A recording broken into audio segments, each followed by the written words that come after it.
آپ نے کہا یہ ڈیفنس اور سیکیورٹی کے اوپر پریس کانفرنس تھی، لیکن ایک سیکیورٹی سے جڑا ہوا کویسچن ہے، وہ جنرل الیکشن 2024 جو ہوئے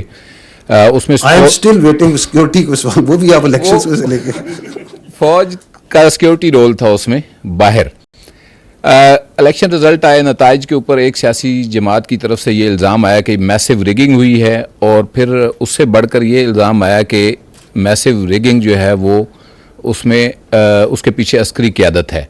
تو اس میں ظاہری بات ہے عسکری قیادت کے اجلاس بھی ہوئے. فوج کا جو موقف ہے فوجی قیادت کا وہ کیا ہے اس الزام کے جواب میں؟ دیکھیں، جنرل الیکشن 2024 8 فروری میں جو آرمی کا جو رول تھا، that was only as per the mandate given by the election commission of Pakistan, اور وہ تھا ایک سیکیور انوائرمنٹ پرووائڈ کرنا. اور یہ جو سیکیور انوائرمنٹ تھی یہ فوج نے پرووائڈ کرنی تھی باقی قانون نافذ کرنے والے اداروں کے ساتھ مل کے، اور آرمی نے وہ سیکیور انوائرمنٹ اور باقی قانون نافذ کرنے والے اداروں نے وہ پرووائڈ کی. باوجود جو خطرات تھے، باوجود جو چیلنجز تھے، آپ نے ابھی بڑی تفصیل سے دیکھا کہ کس طرح پاکستان میں دہشت گردی کے واقعات جو ہو رہے ہیں اور جو اس کے خلاف جنگ لڑی جا رہی ہے ہر روز، کس طرح 100 سے زیادہ انٹیلیجنس بیسڈ آپریشنز قانون نافذ کرنے والے ادارے فوج کی لیڈ میں انجام دیتے ہیں. تو آرمی نے اس سیکیور انوائرمنٹ کی طرف ہمارا مینڈیٹ تھا، اس سے زیادہ ہمارا اس سیاسی عمل میں کوئی دخل نہیں تھا.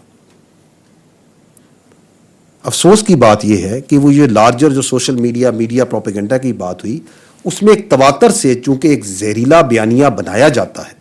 جھوٹ بولا جاتا ہے، اسی تواتر میں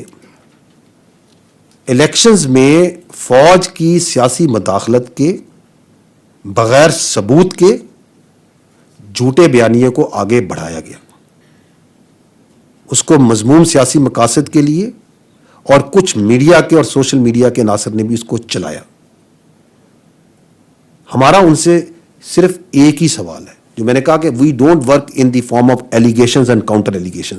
ہم ان سے ایک ہی سوال کرتے ہیں اور تواتر سے کرتے ہیں کہ اگر اس کا کوئی ثبوت ہے ان الزامات کا، تو جو متعلقہ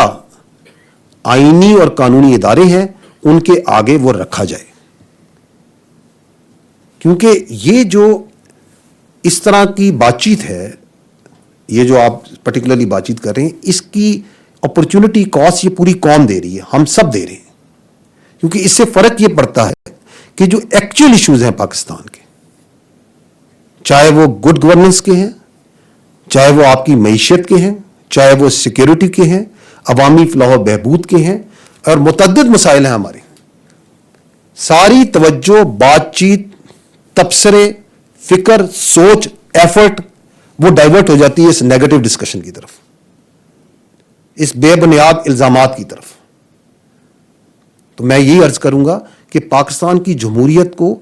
کسی چیز سے خطرہ نہیں ہے. اگر خطرہ ہے تو صرف ان غیر جمہوری رویوں سے.